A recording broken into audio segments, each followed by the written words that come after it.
Sometimes life gets messy. Sometimes it gets hard. We may not know where to turn or how to break the cycle.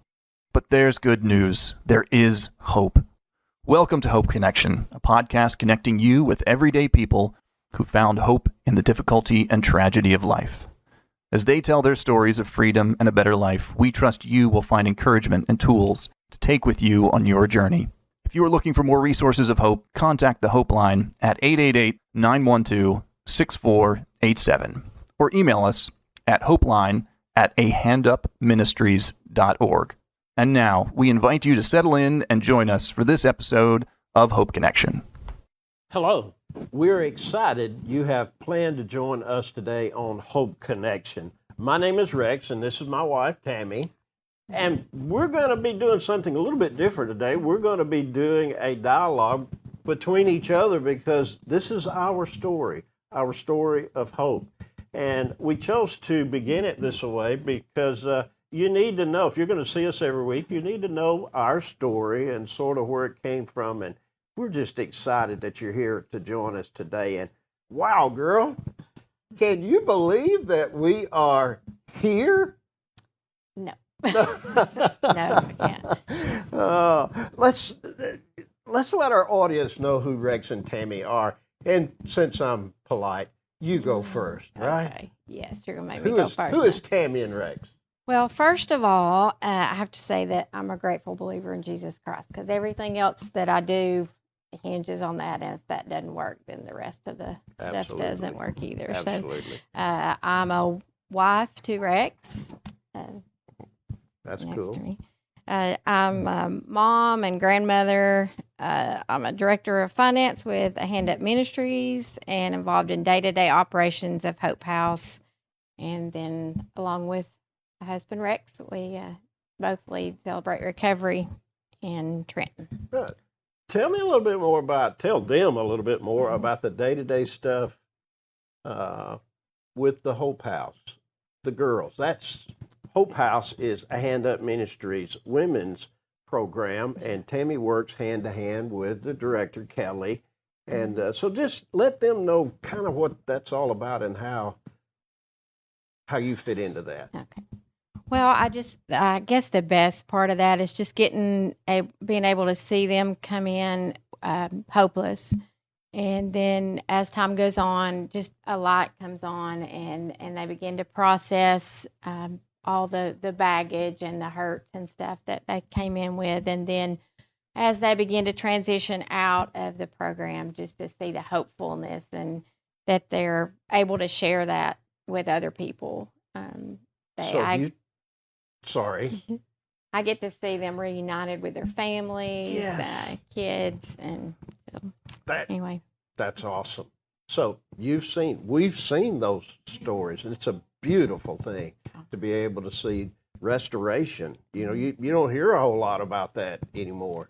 And so I get to, and that's, I'm husband to her, and that's a beautiful thing. You know, I get to be Tammy's husband, and I'm just delighted in that. And I'm a dad and a granddad, and I don't know if you told it, but we look pretty good for 13 kids, right? Huh? 12 grandkids, 13 kids. Bam! We are doing it. I tell you, Thanksgiving and Christmas around our house is crazy. You know, we had Christmas just a few nights ago, and it was pretty amazing. 25, 30 people in the room, and then 35 plus at Thanksgiving, and that's just a beautiful, beautiful thing, and you'll understand a little bit better why it so excites us. This whole family piece is because we wasn't there one time, right? But we'll talk about that a little bit more in a minute. But right now we're talking about the good stuff. She and I have the privilege together to be able to lead Hand Up Ministry. I don't know how in the world that all came about, but we have the privilege of being able to do that. And just for example, yesterday I was in a room with close to 20 men and women, and I said, give me one thing this year that's different than what it's been before. And they were like one right after another. I'm going to be with my kids for the first time in 5 years. Whoa. I'm going to be with, I've got my daughter. I'm going to be with her. I haven't been with her in 2 years. And it just went on and on and on around the room. And one guy says, my family wouldn't even let me on the porch for holidays. Now they're making sure that I'm going to be there and be a part of the family. And wow, we get to be a part of that. But one of the things that just brings joy, and you'll be able to hear it a little bit more in just a moment, but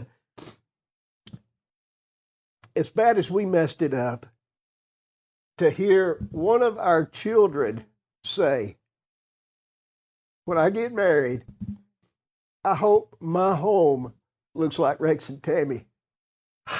Whoa, that's out of the ballpark stuff right there, huh? And it's a story of hope. It's a story. And then to be able to go from a son that called me a loser and messed up his legacy, his family, and for him to call me and ask me if he could name my grandson after me. Whoa! Out of the ballpark. Time won't tell, and words aren't sufficient enough to really just help you to understand. We are just so fortunate. Not only have we seen our own lives broken and put back together, but we get to see every day, week in and week out, people's lives being brought together. And we have so many stories of hope that we're going to share with you in the weeks to come. And we're just blessed to be able to see, have a hand in, be able to watch stories turning around. And so that's who Tammi and I are. And wow.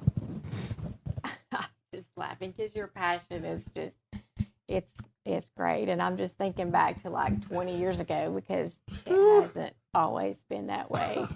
And so I love seeing you operate in those gifts. But can you share a little bit about 20 years ago? Do you ever think you'd be here? She's pulling me out of the cloud. Now we're down. I'm sorry, but we have the good, but you got 20 years ago, I didn't even imagine. If you had to describe to me some of what I have just shared, I'd have just laughed.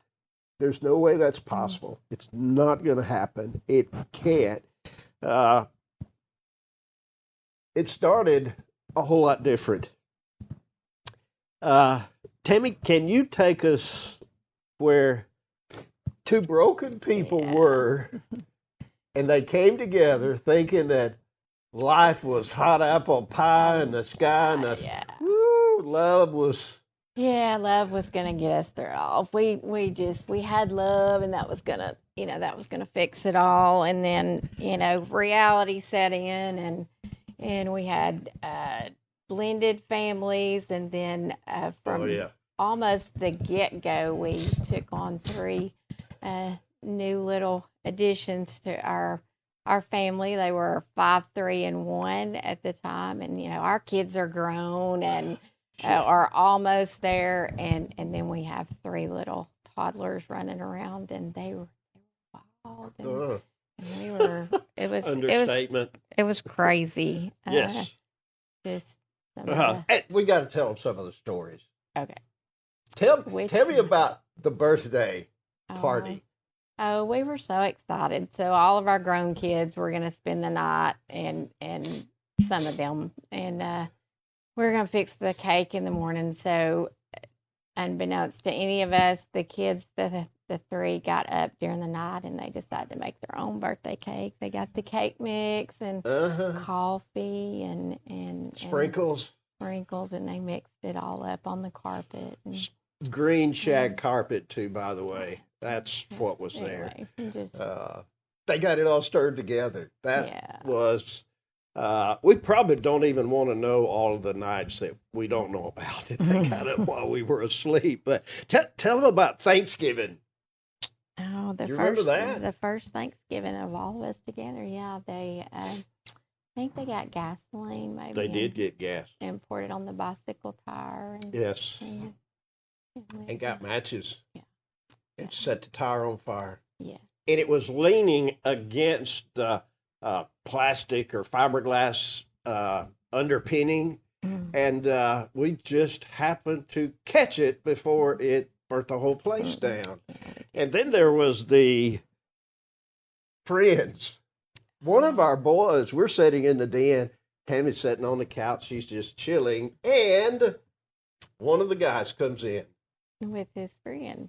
With his friends. Was like the little thing that did like this and stuck it in my face. And it was a baby snake. So yeah, anyway, that was the friend. And, you know, we could talk about me trying to get the lawnmower going and it being full of, rocks and dirt and grass. And one of the boys comes up and says, "Hey, Dad, you want me to help you?" And I said something like, "The best thing you could probably do is go somewhere else right now." Huh? Yeah. And so this whole thing of love, and it's going to do all of the reality of all of this began to slowly start going down. And then...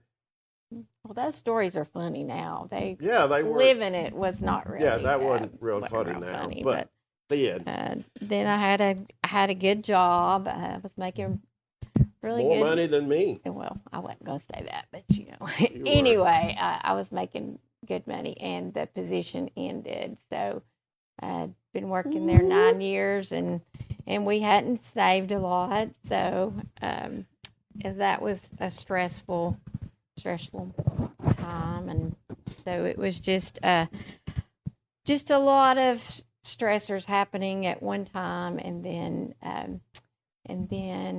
you picked up a new way of dealing, or maybe it was an old way of dealing with the stress. So that was my way of dealing with stress. Earlier in my life was alcohol. And so after not dealing with alcohol addiction for 22 years, I picked up drinking again. Start with, it was a little coping, but it was really, Tammi and I started sharing a glass of wine in the evening. Little did I know what was not a problem for me. I had unleashed a beast. I didn't see anything wrong with having a glass of wine, and but it one was not enough, and 10, or whatever, and that saying was too is, many, but 10 not enough, and so anyway, it was just what had become a mess. Started going downhill, and then when I started back drinking, my addiction picked back up with a vengeance. I couldn't believe that it went just that quick. It went from nothing in 22 years until I was drinking more than I was all those years before, and so now we had all of that, and you know what goes with heavy alcohol use. We had more problems. Then it was become a strain more on us and our relationship. And so here we were. We were spiritually depleted. We were shackled by just bad decisions and choices that we'd made in our lives. And now here we are. You know, we're just gripped by shame. We're just totally overwhelmed and gripped by shame in our life. So our life was a mess. It really was a mess. And from the very get-go, early on, and you'll hear more in my story at some point, I had a big L on my forehead and loser. And now I was a loser because not only did I have one failed marriage, now this marriage was really under a lot of stress and a lot of strain, and emotionally, physically, spiritually, and we were without hope of anything changing. And my mother always taught me, "Son, you made your bed, now you go lie in it." I had made my bed again. It was having to lie in it. And I was to say a mess. That doesn't even describe what shape I was in. But Well, a thing too was both a blessing and a curse. You were functioning alcoholic. Really, nobody knew. nobody knew. He could drink and then get up and go to work the next morning and not ever have a hangover. Nobody, just nobody knew. Yeah, I thought it was a blessing, but it was a curse, really, because it just enabled me just to keep going. Because I had a state job. I was director of a rehab. That's funny now. It really wasn't funny then, but I was in a mess.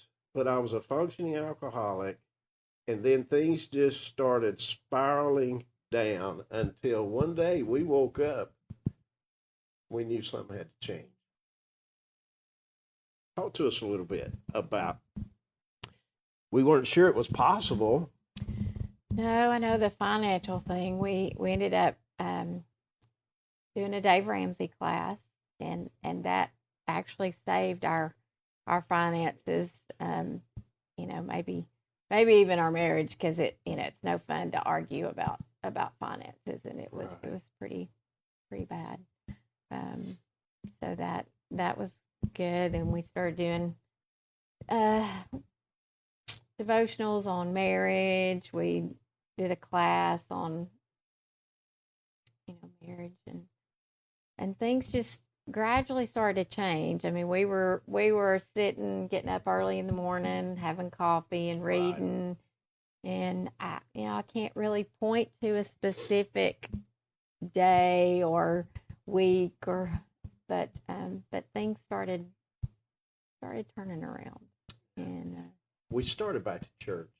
yeah. You see in all of this before, and you'll hear it in my story in another episode, but I'd been a pastor and blew it, lost my family, big time loser. I was so gripped with shame we couldn't go to church, but we were so desperate this time that we're going to have to go to church. But I'll be honest with you, I really agreed, because I said, we got to have help with these kids. We got to get these kids to church, because I really didn't think there was any hope for me. I felt like in some place that I was going to be able to go to heaven, but I wasn't really sure I was ever going to have life. The passion that you've seen a little bit earlier, I had none of that. It was gone. Mm-hmm. And any hope of having it back was gone with that. But we started going to church. We started hanging around with other people, and it just so happened there were a lot of broken people that started hanging around. We started hanging out together, mm-hmm. and we started growing in this thing, in our faith and in our trust and our following God. And he just bound us together, and we learned together, and we studied together, and it was just it's just a beautiful thing how God was able to do that. And so, she gave me a book on what men need to know about women, and of course, for men only. And then I'm for sorry. Women only. Yeah, it really was what men need to know about, and it was true, because I didn't understand. I grew up in a home where Valentine's Day was just another day of the week, the month. It was on the calendar, but boy, I learned real quick the first Valentine, and I didn't get anything for Tammy. I knew that I needed to learn some of that stuff. So these marriage books, some of that began to happen. We began to see the need to change in ourselves, and we started changing. But here's the thing that really happened. There was some healing went on. During all of this time, right prior to us getting married, I'd lost my mother. I'd lost a brother to a drug overdose. Two of my brother-in-laws that were a lot like a dad to me had died, so there was grief. See, there was just so much hurt and so much stuff, but the healing began to happen. But it didn't happen overnight. Yeah, we're gonna change. Next day you get up and sometimes you can't even see change happening, but change now, looking back, it began to happen. We found forgiveness. Forgiving us was hard. That's probably the hardest part. The worst part was forgiving us for some of the things that we had done. But then we got involved in helping others. And that just pushed us to work harder on us because we didn't want to be hypocritical in anything that we were doing. And boy, in order to do that, some things had to change. And he was the only one that could really do those things. And so there was a time of commitment. We had to commit ourselves to doing, and it's some of those same things we committed to, we're still doing. What are some of those things? Oh, wow. Are you talking about in our personal lives? Personal lives. Yeah. We still get up really early, and that's just, that's our time with him, and just we pursue him. I mean, that's how I survive. And then also we had like a paradigm shift of, because some of those days, early days with Hand Up were crazy. Like we would get up, just slung out and say, oh my gosh, we've got to do this, we got to do that. What have I got to do today? Yeah. And so somewhere in there, we realized that, we actually get to do this. It's not, and so we stopped looking at things as, oh, we got to do this today. It's we get to do this today, because it's a privilege to be alive and to live for him. When we screwed it up, as you say, from the floor up, and to see that we get to do all these things for him despite all we did. Yes. It's a grace thing. But some of those things, just like, we do get up early, and we made a commitment. We had to make a commitment to start following him and trusting him, because how are we going to fix this? We can't. We can't fix the hurt that we've caused our kids, and we can't fix the hurt that we've caused other people. We can't fix any of those things, and so we just had to believe that he could fix it, and he cared about us, and he wanted to. And so we just got up every morning and okay, Lord, we need you today. We're going to follow you. Show us. And I'm always one. I like to be able to see 5 years. Somebody mentioned 5 years earlier today. I like to be able to see 5 years down the road and look and dream and that. But in my faith walk, I really just see this right here in front of me. Yeah. And so God taught me a long time ago, just step into the light, step where you see, and then you'll be able to see the next step. And just keep step by step trusting me and following me. And so that's where the things went.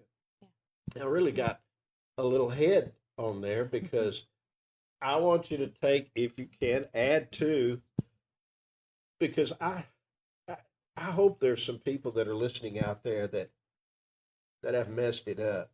And I want you to say, ooh, I tell people I'm living a dream. They think I'm kidding, but I really am. Living my family. I could script things differently. The Hand Up family, the people I get to hang with, we couldn't make some of this stuff up. It's just impossible. But don't let that fool you, because you're looking at two very broken people that screwed it up from the floor up. And if we somehow were able to get back to a place at the end of our journey, and we're not done with our journey of hope. We still got dreams and aspirations beyond this. I want you to know, if it happened for us, it can happen for you. I think we are the two most unlikely people to be sitting here and being able to talk about hope. But then I look at what God has done, and we can't take glory for any of it. It's all about Him. And that's what Hope Connection is going to be all about. Putting the glory of the hope successes back to Him. But if there's somebody out there that's been listening and say, maybe, what would be something that you could say that they could do that would start them on their road to recovery? I would just say, just take one step at a time. Just each day, do what you know to do for that day. And, I mean, I still even do that because I get overwhelmed with all the things we get to do. But just, just on the daily, just do what I know He's telling me to do or asking me to do for that day, and not the things that that I know I'm not supposed to do, and just seek Him, and that. Do you do that 1 week, 2 weeks, a year? How long you do that? Forever. You're talking about something we did this morning. Yeah. And I want you to hear that, not because we're all of that. We have do to. it every day because we have to. Yeah. Because we ain't all that. Mm. But I'm so glad to know that He is. He is. So, one thing, and it's really not adding anything to what Tammi has said. But if I was to give you one thing, I would say this. Determine a goal. Yeah, you got to make up your mind you're sick and tired of being where you're at. That's part one. But set a goal. Commit to it and stay focused. Don't let anything shake you loose. And listen to me. Never, never, never, never, ever quit. Keep walking it. Keep doing it. Keep following it. And don't, when things get better, and they're going to get better, I promise you, there is hope. It's going to get better. There is a better life. And you're going to find that at the end of your journey of hope. But listen to me. You've got to keep doing what you've been doing to keep things going in the direction they're going in a positive way. So I challenge you, please, there you have it. This is it. Keep walking. Never quit. You can do this. There is hope. There is a better life for you. Amen. Woo. Don't quit. Don't quit. God bless you. Until next time. I want to personally thank each of you for joining us on Hope Connection today. I trust that you were encouraged by the story of hope that you heard.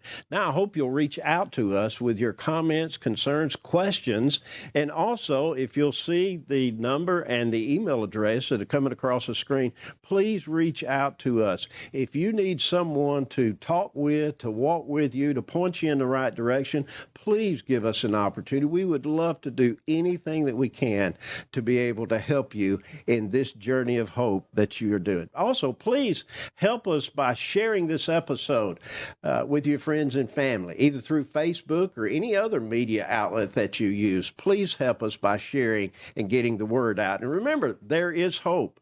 Keep walking. Don't give up. You can do this. Until next time, may the God of hope fill you with all joy and peace as you trust in Him, so that you may overflow with hope by the power of the Holy Spirit. God bless you.